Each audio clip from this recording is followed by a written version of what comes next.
ఉండనివ్వదు కళ్ళలో ఉన్న నీ రూపురేఖ ఎంతగా నన్ను ఎవ్వరు కమ్ముకోలేదు నీలా ఇలాగా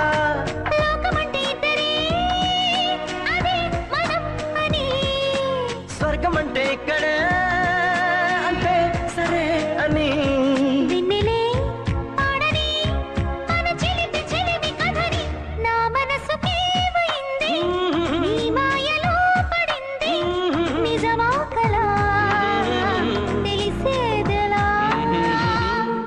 మన ఇద్దరికి తెలియంది ఏదో జరిగే ఉంటుంది అందుకే